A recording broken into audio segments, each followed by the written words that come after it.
Assalamualaikum warahmatullahi wabarakatuh dan selamat siang semuanya. Perkenalkan saya Dwi Rika Purnamasari dan rekan saya yaitu Devi Intan Wijaya. Pada kesempatan kali ini kami akan memaparkan materi mengenai salah satu organ vital dalam sistem pencernaan manusia yang memiliki fungsi sangat krusial, yaitu organ lambung.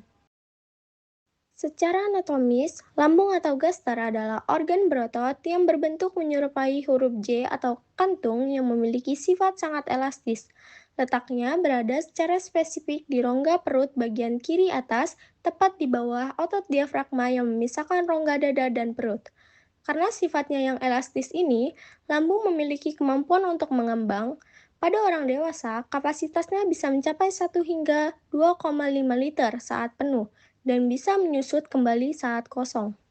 Fungsi lambung tidak hanya sekedar sebagai tempat penyimpanan sementara makanan yang baru kita konsumsi, tetapi juga sebagai pusat pengolahan. Di sini terjadi dua jenis pencernaan sekaligus, yaitu pencernaan mekanik melalui gerakan penggilingan, serta pencernaan kimiawi menggunakan enzim dan asam klorida yang sangat kuat yang berfungsi untuk mensterilkan makanan dengan membunuh bakteri atau kuman patogen agar tidak menyebabkan penyakit. Baik, di sini saya akan menjelaskan tentang struktur dan bagian pada lambung.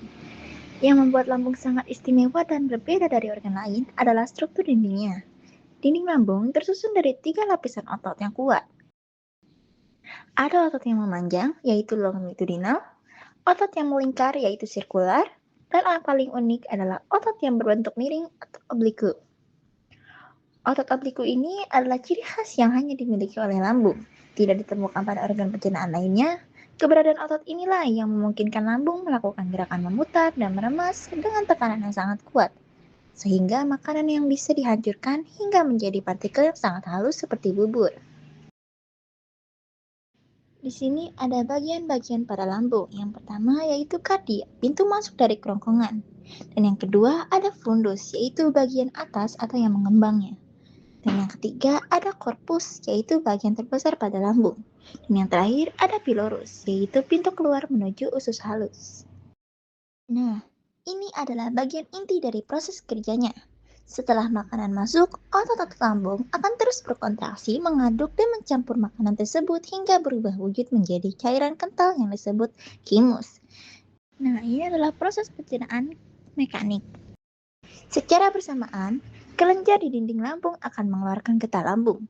Di dalamnya terkandung asam klorida yang berfungsi membunuh kuman serta mengaktifkan enzim.